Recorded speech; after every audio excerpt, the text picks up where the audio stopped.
Hi hello നമസ്കാരം. ഞങ്ങൾ ഒരു കായൽ തീരത്ത് കാഴ്ചകളൊക്കെ കണ്ട് നിൽക്കുകയായിരുന്നു കേട്ടോ. വള്ളങ്ങളിലെ ആൾക്കാർ അപ്പുറത്തേക്കും ഇപ്പുറത്തേക്കും വരുന്നതും പിന്നെ അവിടെ സാധനങ്ങളൊക്കെ അങ്ങോട്ടും ഇങ്ങോട്ടും കൊണ്ടുപോകുന്നതും എല്ലാം വള്ളങ്ങളിലാണ് കേട്ടോ. അതായത് കമ്പി, സിമൻറ്റ്, മണൽ, പച്ചക്കറി ഐറ്റംസ് ഇതൊക്കെ കൊണ്ടുപോകണ കണ്ടു. അതെല്ലാം കണ്ടു നിന്നപ്പോഴാണ് നമ്മുടെ KSRTC ബസ് വരുന്ന പോലെ ദേ ഒരു ബോട്ട് വന്ന് നിൽക്കണ കണ്ടോ. അവിടെ ബസ് വെയിറ്റിംഗ് ഷെഡ് പോലെ ഒരു ഇതുണ്ട് അവിടെ. അവിടോട്ട് വന്നാൽ ബോട്ട് നിർത്തിയിട്ടോ. എന്നിട്ട് ഇറങ്ങാനുള്ള ആൾക്കാർ ഇറങ്ങണം. പിന്നെ അതിന് ശേഷം കയറാനുള്ളവർ കയറുന്നുണ്ട് കേട്ടോ. അതിലെ രണ്ട് ജോലിക്കാർ പുറത്തേക്ക് ഇറങ്ങി കയറ് വലിച്ച് അവിടെ കെട്ടിയേക്കും കേട്ടോ. അതിൽ കണ്ടക്ടർമാരാണ്. അവർ എന്താ പേര് പറയാമെന്ന് എനിക്കറിയില്ല കേട്ടോ. അത് കഴിഞ്ഞ് ഇറക്കം കഴിഞ്ഞ് അവർ അടുത്ത സ്റ്റേഷനിലേക്ക് പോയിക്കൊണ്ടിരിക്കുകയാണ്.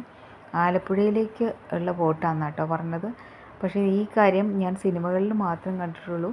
ഇന്ന് കണ്ടപ്പോൾ ഭയങ്കര കൗതുകവും ഒരു സന്തോഷവും തോന്നി കേട്ടോ. നമ്മൾ സിനിമകളിൽ കണ്ട കാര്യം നേരിട്ട് കാണുമ്പോൾ ഒരു സന്തോഷം കണ്ടോ. അതിൻ്റെ പുറകിലും ഒത്തിരി പേര് നിൽക്കണമൊക്കെ കാണുന്നുണ്ട് കേട്ടോ.